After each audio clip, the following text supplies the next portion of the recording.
क्या है बस नंबर 375 का राज? वे कौन लोग थे जिन लोगों को देखकर बूढ़ी औरत लड़के को लेकर नीचे उतर गई?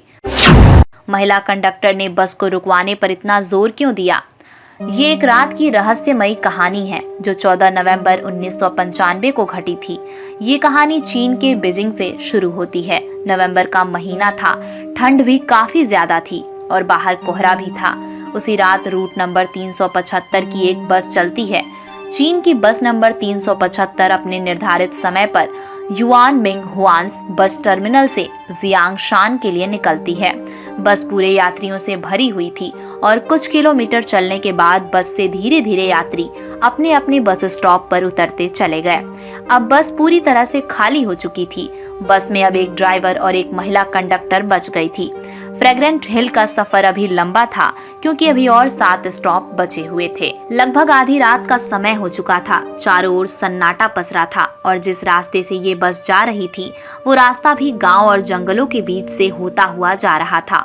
1-2 स्टॉप के गुजरने के बाद बस नंबर 375 समर पैलेस के पास स्टॉप पर रुकती है। यहाँ पर एक वृद्ध महिला, एक 19 साल का लड़का और एक कपल चढ़ते हैं।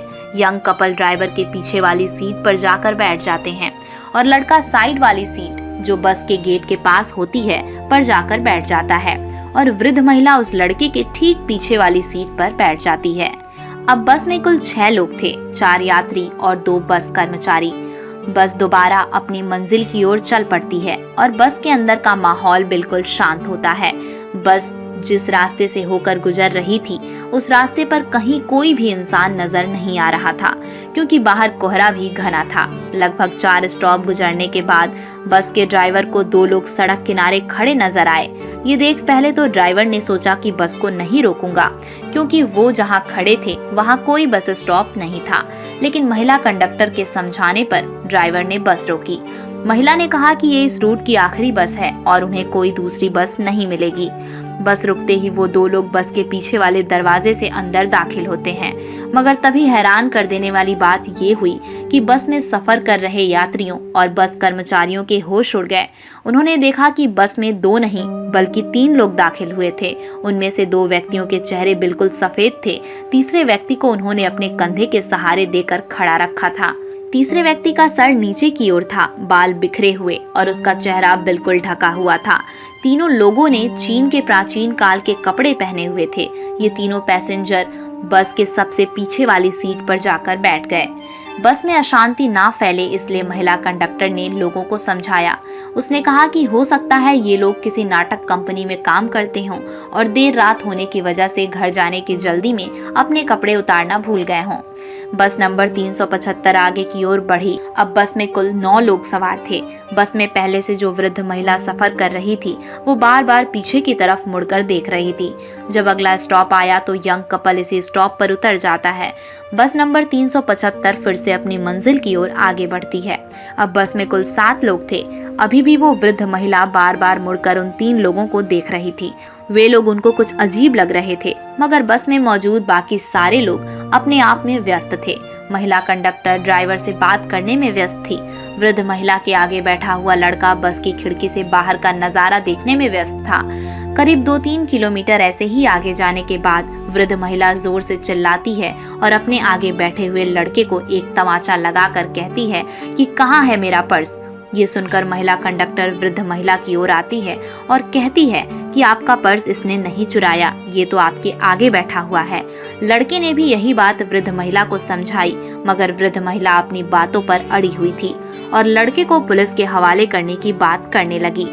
ड्राइवर और महिला कंडक्टर ने वृद्ध महिला को बहुत समझाया, मगर वो नहीं समझी और ड्राइवर को अगले स्टॉप पर बस रोकने के लिए कहा।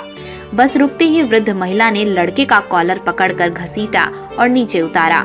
बस वापस अपनी मंजिल की ओर निकल गई। अपने साथ हुई इस घटना से लड़का बहुत परेशान हो चुका था।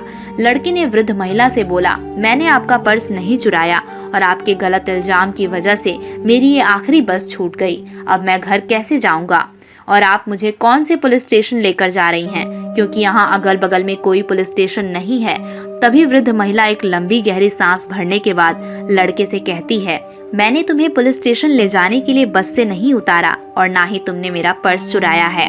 ये इल्जाम मैंने तुम्हारी जान बचाने के लिए लगाया था। ये सुन लड़का चौंक कर बोला, आपने मेरी जान कैसे बचाई? वृद्ध महिला कहती है, याद है तुम्हें वो 3 व्यक्ति जो बस में आखिर में चढ़े थे? मैंने पूरे रास्ते उन पर नजर रखी। मुझे शुरू से वे लोग अजीब लग रहे थे। रास्तों के दौरान जब मैं उनकी ओर देख रही थी तो उनके कपड़े तेज हवाओं के कारण थोड़ी देर के लिए हवा में उड़े। ये देख मैं डर गई क्योंकि उनके पैर ही नहीं थे और मुझे अपनी आंखों पर विश्वास नहीं हुआ। ऐसा लगा जैसे मैंने कोई सपना देखा। तभी तीसरे व्यक्ति का चेहरा मुझे दिखा। ये देख मैं समझ चुकी थी कि वो कोई इंसान नहीं है। मुझे जितना जल्दी हो सके उस बस से उतरना था और तुम्हारी भी जान बचानी थी, इसलिए मैंने अपने पर्स का झूठा इल्जाम तुम्हारे ऊपर लगाया। ये सुनकर जब लड़के ने उससे पूछा कि ये बात ड्राइवर और कंडक्टर को क्यों नहीं बताई, तो वृद्ध महिला ने बताया कि उन्होंने ये बात गंभीर रूप से नहीं ली और कहने लगे कि आंखों का धोखा हुआ है।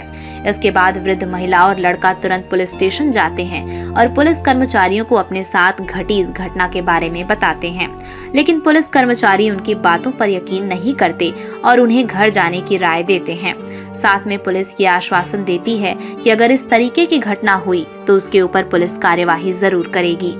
वृद्ध महिला और लड़का अपने अपने घर चले जाते हैं और अगले दिन सुबह 15 नवंबर को पुलिस को सूचना मिलती है कि युआन मिंग्स हुआन्स बस टर्मिनल से फ्रेग्रेंट हिल तक जाने वाली रूट की बस नंबर 375 गायब है। वो अपने निर्धारित बस टर्मिनल अभी तक नहीं पहुंची।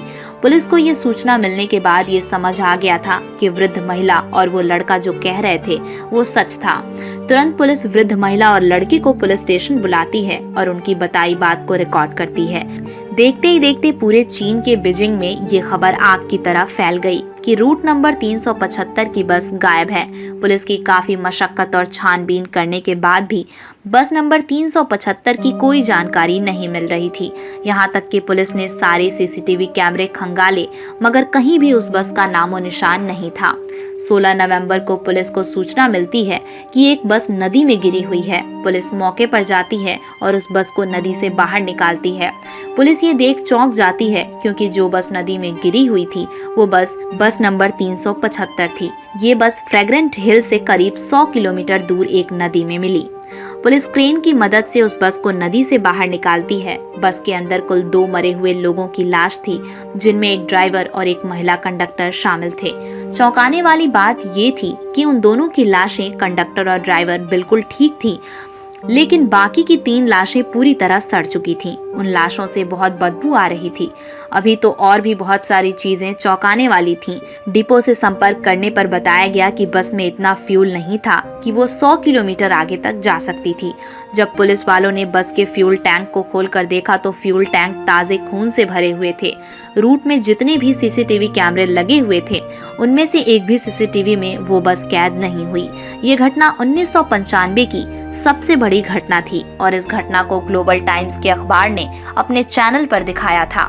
बाल बाल बचे वृद्ध महिला और उस लड़के को लोग भाग्यशाली समझने लगे, लेकिन सवाल आज भी यही है कि आखिर कौन थे वो 3 लोग? क्या वो इंसान नहीं थे या क्या वो सचमुच भूत थे?